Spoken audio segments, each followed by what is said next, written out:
Hoy está con nosotros la doctora Norma Fuller. La doctora Fuller es antropóloga y profesora principal y jefa del Departamento de Ciencias Sociales de la Pontificia Universidad Católica del Perú. Ha publicado varias obras y ensayos concernientes a la masculinidad y a la feminidad. La última de sus publicaciones se titula Masculinidades, Cambios y Permanencias. Es una extensa obra de 500 páginas, muy bien fundada, muy interesante y, por supuesto, por más de un concepto también discutible, ¿no? Y vamos a conversar sobre algunos puntos que están contenidos en este libro, ¿no? Que le doy la más cordial bienvenida a Norma. Y quisiera iniciar el asunto con una cuestión que se desprende del libro, de esto no te ocupas, pero se desprende fácilmente, de modo que es una pregunta pertinente. Bueno, la guerra es una actividad propia de los varones, ¿no? El quehacer guerrero es algo hasta, diríamos, exclusivo de los hombres. Ahora bien, los pandilleros juveniles también guerrean, a su modo, claro está, ¿no? Ellos son una cultura marginal guerrera, ¿no? Están en pugna unas pandillas con otras, se enfrentan, chavete en mano, bien coqueados, bien licoreados, ¿no? Hasta que salga sangre, ¿no? Bueno, luchan por territorios, ¿no? Por predominios, en fin, todo ese folclore que ya conoces perfectamente. Fíjate, en Lima hay alrededor de 1000 pandillas juveniles. Pero de estas 1000, solo el 2% son pandillas femeninas, o sea, solo 20. Hay 980 pandillas exclusivamente integradas por hombres, ¿no? Bueno, la primera lectura de esta enorme desproporción es una lectura, pues, que llamaremos biologizante, ¿no?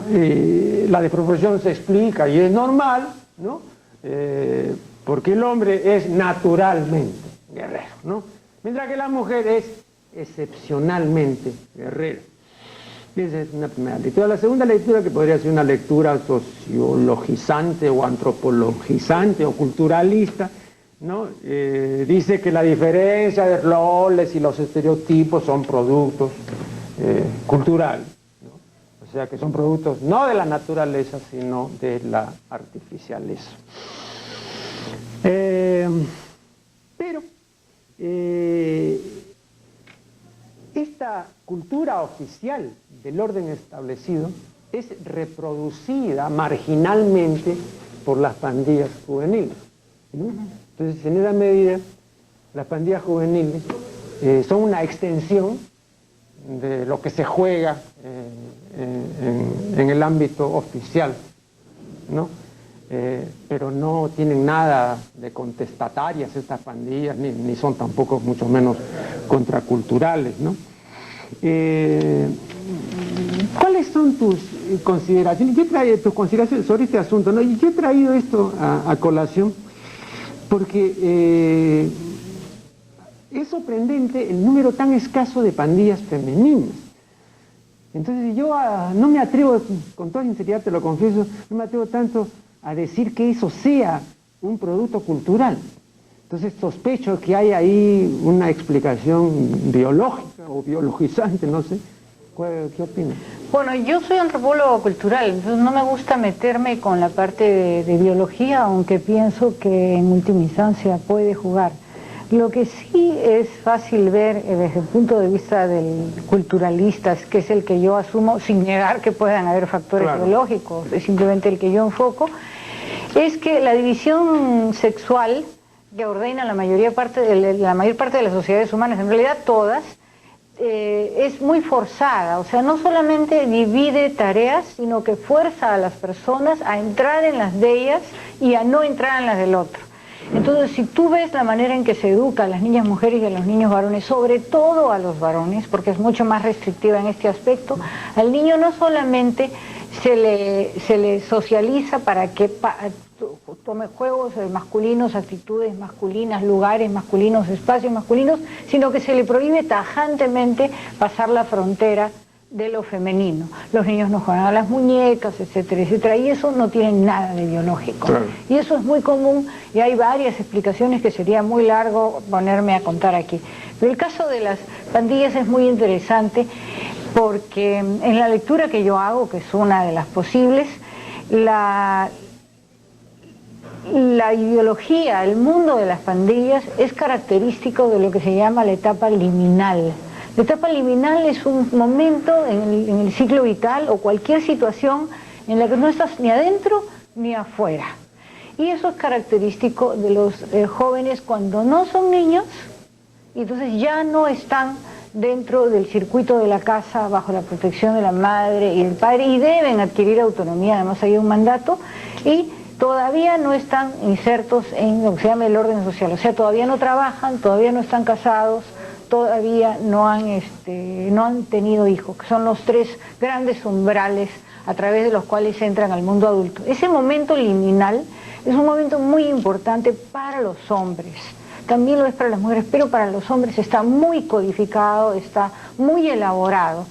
Y en ese momento los niños deben ganar autonomía entonces y los varones deben separarse de la madre. Hasta allí han sido domésticos, han sido los niñitos de su mamá, podían serlo.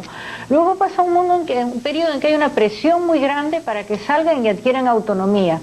Y su mundo de referencia va a ser el mundo de los pares, ¿no es cierto? El mundo de los amigos, que está bajo dos mandatos, la competencia y la lealtad. Son los dos juegos. Y tienen que ganar ahí, es uno de los momentos en que empiezan a ganar el estatus de varones, porque es una posición que se gana.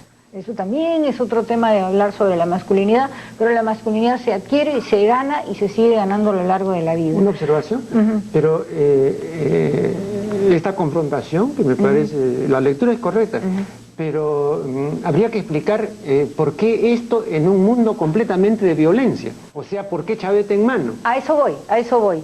Ahora, una característica de este periodo es que en general en todas las sociedades donde hay rituales de pasaje, ¿no?, de la niñez a la adolescencia para ser un hombre adulto, hay una serie de rituales, y si uno los analiza va a ver que los que ellos buscan es descomponer el mundo que dejan y el mundo al que ingresan en sus elementos constituyentes para poder verlos. Entonces, una de las maneras más eficientes para tú descomponer y tomar distancia y comprender el mundo que dejas y también el que viene es invertirlo, hacer lo contrario.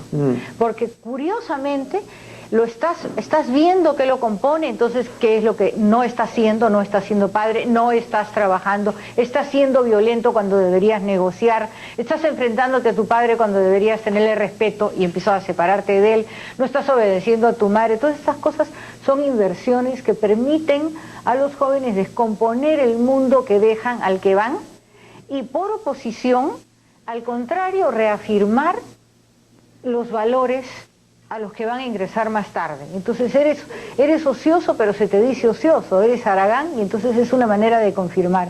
Ahora, eso no explica del todo la pandilla, por Dios, ninguna explicación, pero sí explica, en todo caso, la tendencia de este periodo de la vida de los jóvenes, ¿no?, a tener un gusto por la transgresión, a la importancia del grupo de pares, a todo ese lenguaje que busca quebrar reglas, el predominio del lenguaje soez, misógino, antirrespetuoso, el uso del alcohol, que no necesariamente es de pandilla, de sexo inseguro, de drogas, de ir con el carro a velocidades peligrosas. Todo ese mundo es un mundo invertido.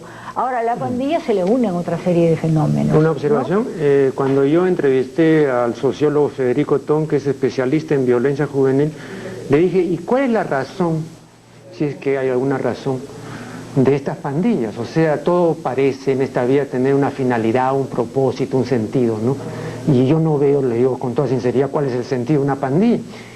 Y entonces la respuesta es, me parece muy preocupante, ¿no? Que ellos lo hacen por el vacilón, esa es la palabra que emplean. ¿Y en qué consiste el vacilón? Parafrasearlo como lo frasean ellos, así, en una forma muy ya